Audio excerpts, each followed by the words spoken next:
Hello, magandang araw sa lahat ng aking mga kababayan. Ayan, talaga namang ngayon nakikita nyo kasama natin si Mama Hanelet kung saan nandito po kami sa The Hague pa rin at napagbigyan tayo ng pagkakataon na makasama siya ngayong araw na ito. Kaya ma'am, thank you so much at kumusta po yung inyong pag-visit? Ilang days na po kayo dito? 25 yata kami. 25 kayo dumating. Oo. Kumusta naman po kayo nung na-visit nyo na si PRRD, di ba? With Kitty? Pagdating niya dun sa ano namin, nagyakapan kami tatlo, tapos sabay kami ni Kitty kumanta ng happy birthday sa kanya. Oh, wow. Dito si Kitty sa kabilang pisngi, dito ako sa kabila, kasi kami kanta ng happy birthday. Yun, Hindi po umiyak si PRRD? Ay, hindi. Kayo po? Kasi sabi ni Inday, wag daw kayo umiyak. Ako pa, medyo ano pa ako. Ano po yung sinabi ni former President PRRD sa inyo? Sabi niya, yung kagaya ng sinabi niya kay VP, sabi niya, there will be a day. There will always be a day of reckoning. Yeah. Tsaka sabi nga niya, kinote niya nga Psalms 91 verse 8. Yeah. I will let you see with your own eyes the destruction and the punishment of the wicked. Yeah. Ang ganda ng promise ng Panginoon.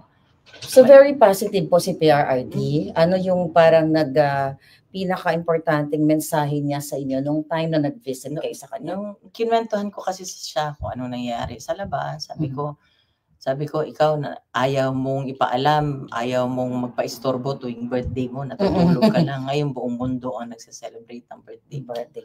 Yeah, birthday niya. So, tuwang-tuwa naman siya. Oo. So, masaya siya. Nagbanggit ba siya na, like personal messages sa Pilipino, mga kababayan natin? Sabi niya, salamat sa suporta at sa pagmamahal. As usual, sabi niya, mahal niya ang lahat ng ang mga Pilipino sa buong mundo, sa Pilipinas at sa labas ng bansa. Saan mang parte ng bansa, mahal niya. Yun naman talaga miski na ng presidente siya, mas minahal pa nga niya ang Pilipino. Yeah. At ang Pilipinas. Yeah. So, ako po talagang nag-travel din ako para ma-witness talaga namin yung, yun nga, yung pang-aapi sa family ninyo. At lalo kay Pangulong Duterte. Kitang-kita din naman namin, no, million tao talaga ang nag-support sa inyo. Pero ako po ay bilang isang just an ordinary citizen, marami ding lumalapit kasi sa akin ng mga taong minsan nagpe-pretend na they are connected with you, or I don't know, may mga nung kahapon sa ground nandoon ako, may mga pinaparating sa akin na mga information na may mga taong nanghihingi ng tulong in behalf of your family. Ina-allow niyo po ba 'yon? Hindi. Pakiusap ko lang kung sino man ho kayo, wag niyong gamitin ang pagkakataong ito, ang trahedya namin. Yeah. Kung kayo ay sadyang nangangailangan sa buhay, parang awa niyo na ho, wag niyo hong gamitin ito. Dahil kami ho bilang pamilya, si VP Inday, si Congressman Pulong, si Mayor Baste, hindi ho kami hihingi ng tulong o financial na tulong sa ibang tao. Kami ho, kung kinakailangan naming umutang, yun ho ay gagawin namin. Merong nagkwento sa akin. Maraming lumalapit kasi alam nila, desperado kami, di ba? Yeah. Lumalapit sila na ganyan. Sabi ko, kung kaya mong gawin, bakit hindi mo na lang gawin? Bakit, maraming mga kwento, mga storya. Sige, kung kaya mong gawin, gawin mo na lang. Yun ang ano ko. So pakiusap ka lang, yung totoong nurse, alam mo, natulog sa bahay namin, Maharlika. Yung totoong nurse na nag-aalaga, ako nag-interview nan before pa siya naging presidente. So sa bahay namin niya natutulog, sa sala namin natutulog, nag-aantayan kay PRD kung kailan siya tatawagin. So yung totoong mga nurse hindi nagsasalita. Kami may group chat kami ng kasama ng mga nurse na nag-aalaga, nagre-report sila sa akin kung ano. So yung totoong nurse, hindi iyan nagsasalita. Code of ethics siya ng nurse na hindi ka dapat magsalita. Disclose sa iyong kuya. Nagtatago yung totoong nurse. Kung nagpapanggap ka na ikaw nag-aalaga, nag-nurse ka, parang mahiya ka naman. Sa totoong nurse na nag-alaga, nagpupuyat sa kanya. Pero po yung nurse ni Pangulong Duterte 'di ba hindi naman inallow na mag-stay Kaya nga, dito? ultimo nurse, di ba? Ang Yeah. nangyari niyan, hanggang ngayon, para sa akin, parang bangungot. Hindi ako makapaniwala. Hindi ko akalain na pag walang passport ang tao, pwede palang idalahin sa pwede palang dukutin. Kidnapin, yeah. Yeah. Kasi ako, yun nga yung mga nakakarating sa akin ng mga mensahe na may mga nagpapanggap, no, ng mga taong nag-connected sa inyo or kakilala or kamag-anak kayo. Yung iba hindi ko naman talaga kilala, kayo lang naman ang kilala kong mga relatives niya. So ang sa akin lang ma'am, pinararating ko lang sa inyo kasi sa akin din may lumalapit kahapon nga po, may mga nag-aabot ng mga what do you call it, mga sobre, mga birthday cards. So sinasabihan ko sila na yung family ninyo, which is in-announce ni Inday, hindi nanghihingi ng financial help. So, but birthday greetings is fine. Birthday greetings, mga cards. Okay so meron yan. Kasi pala pampaano ng ano niya. Dinala ko nga yung iba, pinasign ko na yung pinabati ko nga para lang maanuhan siya. Yung alam mo, para maanuhan ng yung spirits niya, gumaan yung loob niya, maging sumaya siya ng konti doon dahil sa mga pagbati ng mga tao. So kasi may mga nurse pa lang nagpapanggap. Ang alam ko parang may mga nagvo-volunteer dito sa Dahig, pero may mga nagpapanggap din pala ng mga nurse daw. Alam mo, ang nangyari niyan, siyempre ako nurse, registered nurse ako. So, kinontak ko na sa pag alis pa lang nila, kumontak na ako, yung sa PRC sa Davao. Davao, okay. Sabi ko, tulungan mo ako makahanap ng nurse doon. Dito. Sabi ko, sabi ko, whatever na i-remit, wire transfer ko ang sweldo niya papunta dito, siya mag-alala. Nakakontak ako, natawagan ko, ma'am, ganito. It turned out, wala lahat, bawal lahat. Pa-ultimo yung nurse na, personal nurse niya na before siya tumakbo ng presidente na in-interview ko. Kasi mabuting tao yun, mapagkatiwalaan mo talaga. When it comes sa pera, mapagkatiwalaan mo. Hindi pinasama. Kaya nga, nung tinawagan ko na, alam ko nakalanding na, nung tinawagan ko siya, nag-iyakan kami, ma'am, hindi kami pinasama. Yun ang So, yun, kami nga para lang mapaano ko sa inyo na ang pamilya namin hindi ho manghihingi o magsusolicit sa inyo ng kahit na anong financial na tulong. Kami nga ni BP Inday nagtutulakan. Nung nasa Davao pa ako, sinabihan ko na si Inday. Sabi ko, bigyan mo ako ng magpadala ako. Paano ko ipadala? Hanggang ngayon, hindi niya ako sinasagot. So, ganun kami. So, yung mga makapalang mukha dyan, parang awa nyo na. Parang awa nyo na. Yeah. So, for the record, mga kababayan, wala pong nurse si Pangulong Duterte dito sa Dahig except yung nandoon sa ICC kung sino man yung assigned ng institution. Tama po ba? Hindi ko talaga alam. Malabo ang sa loob. Hindi ko alam. Marami akong hindi alam. Pati sinasabi lang nila ganito. Basta ako, sinabi ko lahat. Anong sitwasyon niya. Sinabi ko lahat kasi medical, medical history niya. Yes. Kung ano niya. Yun lang ang kaya kong sabihin. Pero yung sila ang magbigay, yun ang mahirap kasi sila ang hindi nagbibigay ng kung ano ang information. Yun ang Pero yung medical history ni PRRD na i-forward na sa kanila lahat, tama ba sa ICC? Inaasikaso ng mga lawyers yata. Inaasikaso kasi kailangan, sino bang 80 years old ang hindi nangailangan ng healthcare, ng kalinga, medical attention, whatever, di ba? 80 years old sino bang hindi nangailangan yan? Alam niyo, natuwa ako kasi I was there, no, na nagsasalta si Inday sa Taong Bayan, na nagkakasundo kayo dahil sa schedule kung paano mag-take turns kayo sa pagbisita kay PRRD. Kami na mga sumusuporta kay PRRD sa family ninyo, ay talagang natutuwa kami na sa ganitong klaseng sitwasyon ni PRRD, nagkakaisa po kayong mga magkakamag-anak. So yan lang yung tinitignan namin. Doon din kami humuhugot ng lakas bilang mga supporters ninyo. At ako naman nasa dahil for the first time na narinig ko sa inyo na mayroon palang nagpapanggap na mga nurses or whatever kay PRRD. So sana wag naman gawin yon.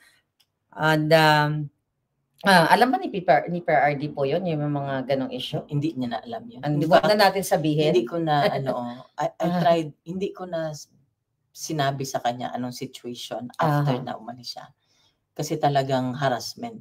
Yeah. Ako doble ang trauma ko nung sa Manila, pati yung sa Davao. Doble talaga ang trauma ko. So my daughter was not in Davao at the time. Yeah. After na. So grabe, doble talaga trauma ko. Yeah. So we're here for you, Ma'am Hanilet. Gusto ko lang, i-inform sa ating mga kababayan. So far, ano po yung, nasang stage kayo ngayon? Na-accept nyo na ba totally na napakidna o inabdak ang Pangulo? Reality na yun wala siya sa amin Ang ano na lang namin talaga, pinanghawakan namin. Dasal na lang kami ng dasal. Dasal na lang ako ng dasal. Tsaka ang promises ng Panginoon, yun na lang. Yeah. Yun na lang talaga. Yeah. So, sana po talagang lakasan niyo yung loob ninyo kasi nakita niyo naman na milyon-milyong Pilipino ang nagmamahal sa inyo. May mga death threats po ba kayo so far? May So mga wala naman. Wala naman. Pero yun na nga, marami sila kami lang Yeah. Sa Pilipinas po ba yung mga, I believe, 'di ba, parang medyo tinakot kayo noon, nakakasuhan and everything. Then later on, niretract inurong nila. Ang bahay namin, susulungin daw. Kaya hanggang ngayon, ever since na dumating ako galing from Manila, hindi ako nakakatulog sa bahay namin. Kasi God. Sabi ng ko, papalipat-lipat ako. So, I spared my daughter from such. And then, yung isa ng maliit na bata namin, pinatira ko muna sa iba.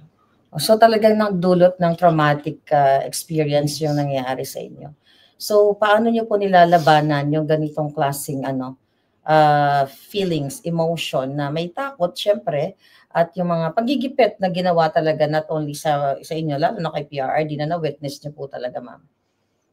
Alam mo, ito na lang inaano ko, Marlica.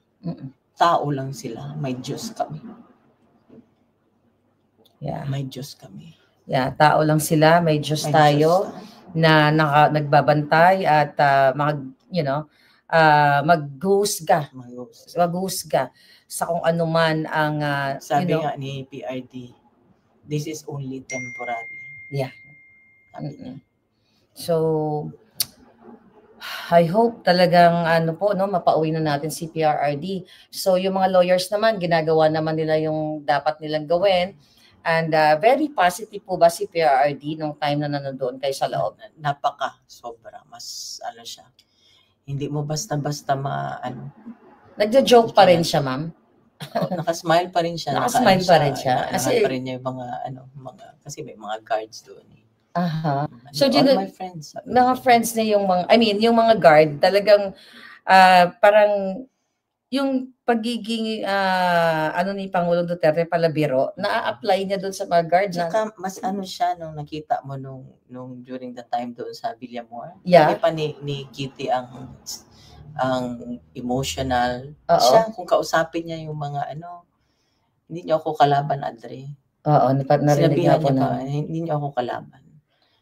Ganun lang niya. Adre, ikwento, makinig ka. Ganun lang niya. Pero ma'am, ano yung feeling, ano yung nakita niyo dun balik tayo dun sa Villamor na, yung mga police ba, talaga bang parang sila, yung gusto nila yung ginagawa nila na gipitin ang kanilang dating hindi ko alam kasi it's masyadong subjective yan sila na yan pero kasi may mga lumalabas sa video na yung ibang mga police may lumalabas lang na pero still nandun sila, di ba? They implemented it.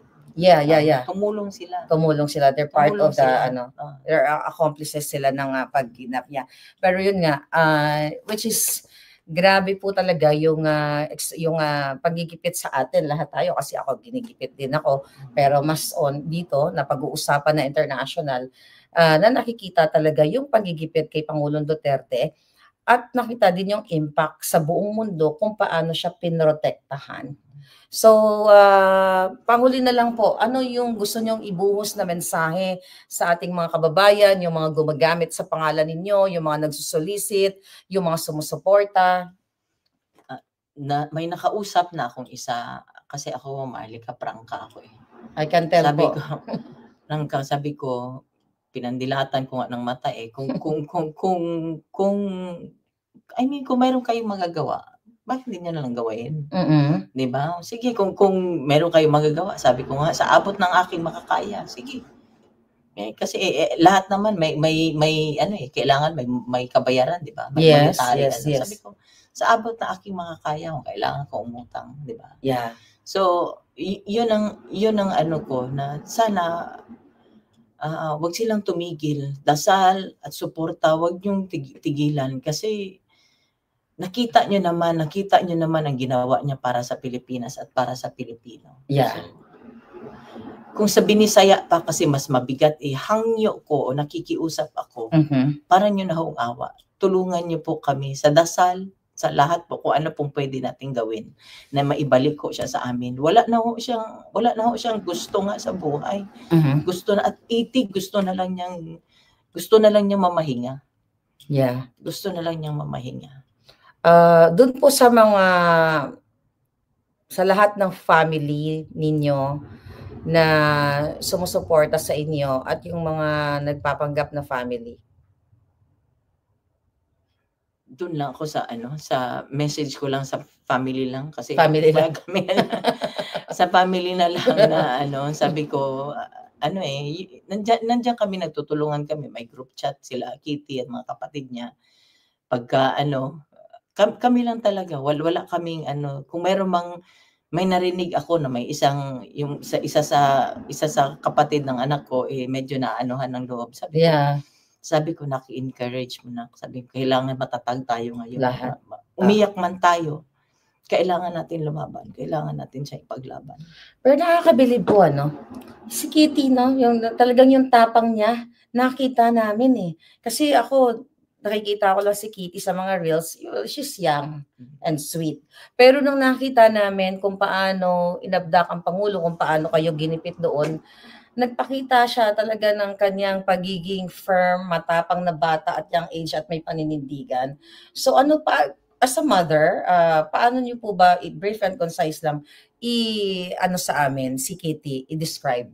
Sabi ko nga noong pa yan, sabi ko, surrender ako sa anak ko kasi kaugali siya ng tatay niya. Okay. So, sabi ko nga sa loob, sabi ko sa papa niya, sabi ko, you'll be proud of her kasi talagang kaugali siya ng tatay niya. Wow. Kaugali siya ng tatay niya. Kitang-kita naman namin. So, ayun. So, sa mga sumusuporta po sa inyo, ma'am, sa lahat ng mga taong hanggang ngayon patuloy na nag-gather, nag-celebrate post-birthday ni PRRD, mensahe niyo po, panghuli na lang. Maraming salamat sa inyong lahat. Alam ko nagdarasal kayo. Yung mga messages ninyo nababasa ko, hindi ko man kayo masagot isa-isa. Pero ito lang ang hiling ko talaga, wag ho tayong tumigil. Kasi hindi naman hindi ako pwede mag-give up. Hindi tayo pwede mag-give up. Tulungan niyo kami na maibalik ko namin siya sa bahay namin. Marami hong salamat. Ay, habol na lang po. So, wala pa po kayong plano kung kailan kayo babalik o magsistay kayo dito habang nandito si PRRD? Pinag-usapan pa lang.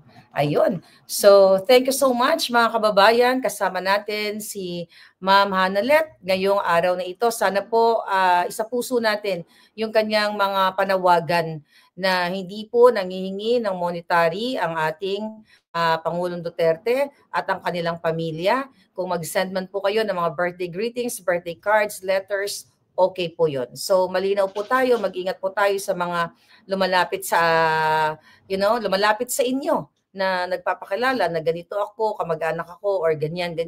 So mahirap na po na gamitin natin ang sitwasyon ni Pangulong Duterte. Malungkot na nga yung pag-abduct sa kanya, tapos sasakyan pa ng ibang mga taong gumagamit sa pangalan niya.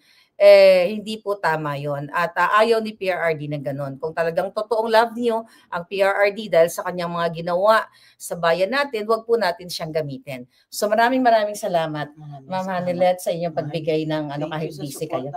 Thank you so much. Thank you. Yeah, thank you.